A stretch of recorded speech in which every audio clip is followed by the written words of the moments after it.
পানির ন্যায্য হিস্যা না পেলে ফারাক্কা অভিমুখে পদযাত্রার হুঁশিয়ারি দিয়েছেন এনসিপির আহ্বায়ক নাহিদ ইসলাম।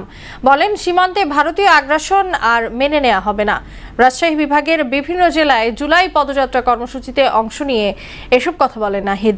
নতুন বন্দোবস্তের মাধ্যমে জুলাই অভ্যুত্থানে শহীদদের আত্মত্যাগের মর্যাদা নিশ্চিত করা হবে বলেও জানান তিনি। প্রতিনিধিদের তথ্যে ডেস্ক রিপোর্ট।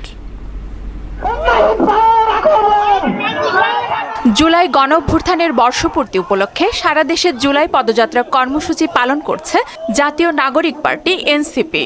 ষষ্ঠ দিনে নাটোর, চাঁপাইনবাবগঞ্জ ও রাজশাহীতে গণসংযোগ করে দলটি। পদযাত্রা শেষে রাজশাহীর 0 পয়েন্টে আয়োজিত আলোচনা সভায় এনসিপির আহ্বায়ক নাহিদ ইসলাম বলেন, ভারতকে অবশ্যই পানির ন্যায্য হিসাব বুঝিয়ে দিতে হবে।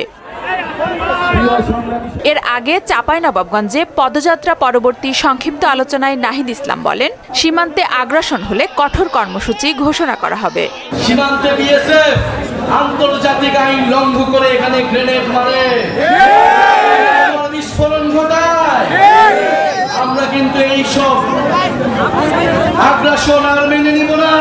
যদি আর কোনো সীমান্তে কোনো ধরনের পায়তারা করা হয়, যদি সীমান্তে আগ্রাসন চালানো হয়, সীমান্তে আমার ভাইদের উপর হত্যার চেষ্টা চালানো হয়, আমরা সীমান্তে লং মার্চ ঘোষণা করব।